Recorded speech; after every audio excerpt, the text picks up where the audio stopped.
As an illustration of second and third order approximation, I will take an asset pricing model proposed by Urban Yearman in an old paper of 1998, Asset Pricing in Production Economy. What Yearman wanted to do in this paper is take a log linearized real business cycle model and add uh, financial variable and check whether it was possible to reproduce, among other things, the risk premium in holding fixed assets. Uh, the vanilla real business cycle model cannot do it because there is too many opportunity for shifting resources through time. So basically, he needed to rigidify the model by adding external consumption habits for consumers and investment adjustment cost for the firms. And in the example I show you here, we'll compare the return on fixed capital with the risk-free rate implied by the Euler equation. In the original paper, Yearman used a log linearized real business cycle model and add exact log normal formula for asset pricing.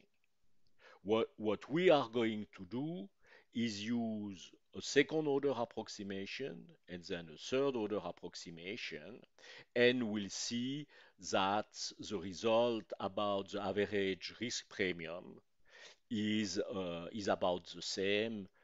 Yearman model is calibrated to return 6% yearly risk premium. As the model is quarterly, we'll aim for 1.5. That corresponds to what that is in the data in the very long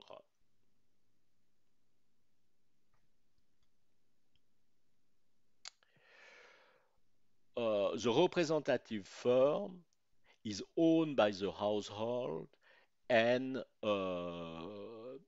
return to them dividends. The aim of the firm is to maximize the intertemporal flow of dividends. So D is the flow of dividend defined below. Then it is valorized with what we call the stochastic discount factor, which is the ratio between the marginal utility of consumption in the future period compared to marginal utility at the time of computation. Production is a Cobb-Douglas function with stochastic total factor productivity and a deterministic trend in labor embodied technological change. The dividends are defined as the proceed of production YT minus the wage bill minus investment. Note that the wage input is constant set to 1 in that model. Then the capital is depreciation, and that is the investment adjustment cost, a more complicated formula that will make the computation a bit more complicated. Then total factor productivity is defined as a log normal autocorrelated process, and the trend for labor embodied technological change grow at a rate of G period after period. The household maximize intertemporal utility derived from consumption only because labor is fixed. It's CRI type of utility, but it doesn't depend only on today's consumption, but a comparison with yesterday's consumption at the rate with a coefficient chi. That's the external consumption habits. The household budget constraint is that they receive the wage bill and the flow of dividends, and it is equal to consumption. There is no saving here because saving and investment is done at the firm level and deduced from the distributed dividends. And the good market equilibrium in the economy, in a closed economy without government, production YT must be equal to consumption plus investment.